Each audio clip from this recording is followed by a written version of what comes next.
ইংরেজিও জানি, কিন্তু আরবি শব্দগুলো আমাদের মুখ দিয়ে বেরোতে চায় না। আওয়াজ করে বলুন আল আদাল। মাশাআল্লাহ, ইন্নাল্লাহ ইয়া'মুরু বিল আদল। আল্লাহ তাআলা আমাদেরকে আদলের আদেশ দেন। আদল অনেকে না বুঝলেও আদালত শব্দটা বুঝবেন। আদালত, আদালত, আদালত বুঝেন না? যেখানে বিচার কার্যের ফয়সালা করা হয়, কোর্ট কাচারি আদালত, এটা তো ভেরি কমন। এটা শুনছেন না সবাই?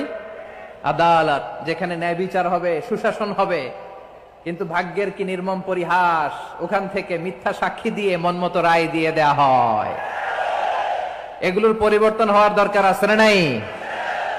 প্রিয় ভাইয়েরা, আদালত, আল আদ, ইংরেজিতে বলে জাস্টিস, ন্যায় বিচার, সুবিচার, সুশাসন, জাস্টিস, আল আদাল।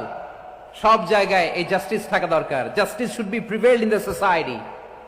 The mission of all prophet was to uphold the justice. সব নবীর মিশন ছিল এই জাস্টিসকে, আদালকে, সুশাসন আর সুবিচারকে নিশ্চিত করা। পড়েন সুবহানাল্লাহ।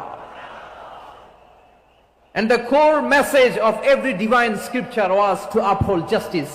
পৃথিবীর সব আসমানি কিতাবের মূল শিক্ষা ছিল এই জাস্টিসকে সমাজে এনশিওর করা, সুবিচার, সুশাসনকে এনশিওর করা।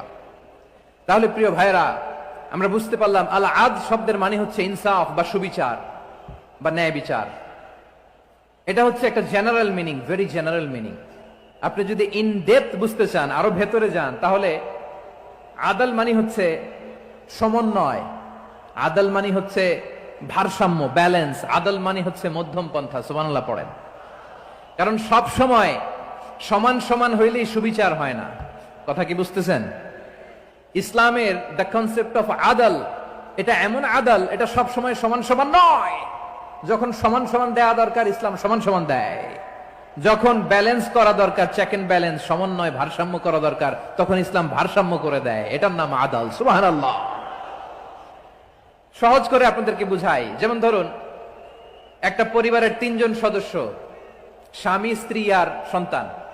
তাদের সকালবেলার ব্রেকফাস্টে, স্বামীর সকালের নাস্তায় স্বামীর 3টা রুটি লাগে, স্ত্রীর 2টা লাগে, আর সন্তানের 1টা রুটি লাগে। এখন আমি যদি সমান সমান করে আদল করতে চাই, সবাইকে যদি 3টা করে রুটি দেই, তাহলে স্বামী বেচারার জন্য ঠিক আছে? কি বলেন? কথা কি বুঝতেছেন না কষ্ট হয়ে যাচ্ছে? যদি সমান সমানের নিয়মে আগাই, তাহলে 3টা করে যদি রুটি দেই, স্বামীর জন্য ওকে, কিন্তু স্ত্রীর জন্য 1টা বেশি হয়ে যায়। আর সন্তানের জন্য কয়টা বেশি হয়? আচ্ছা, এই তো বুঝতেছেন, মাশাআল্লাহ।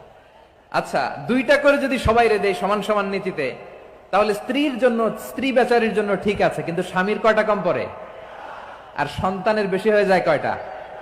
আচ্ছা, সমান সমান নীতিতে সবাইকে যদি সকালের নাস্তার জন্য 1টা করে রুটি দেই, সন্তানের জন্য ঠিক আছে, কিন্তু স্ত্রী বেচারির কম পড়ে কয়টা? স্বামীর কম পড়ে কয়টা? 2টা। কথা কি বুঝতেছেন? আর আমি যদি স্বামীকে দেই 3টা, স্ত্রীকে দেই 2টা, আর সন্তানকে দেই 1টা, তাহলে কারো অপচয় হবে না। যার যতটুকু দরকার ঠিক ততটুকুই কাজে লাগবে। চিল্লায় বলেন ঠিক কিনা? এটাই হচ্ছে ইসলামের আদাল, যেখানে যার যতটুকু দরকার তাকে সেখানে ঠিক ততটুকু দিয়ে দেওয়ার নামই হচ্ছে আদাল। চিল্লায় পড়েন আল্লাহু আকবার। রব্বুল আলামিন বলেন, ইউসিকুমুল্লাহু ফি আওলাদিকুম লিযযাকারি মিসলু হাযযিল উনসায়াইন। আল্লাহ তোমাদেরকে ওসিয়ত করেন, তোমাদেরকে আদেশ দেন, উত্তরাধিকার সম্পদ যখন বন্টন হবে, ছেলেরা যতটুকু পাবে, মেয়ে পাবে তার অর্ধেক। সুবহানাল্লাহ বলেন। দেখেন, ছেলে যদ্দূর, মেয়ে অর্ধেক।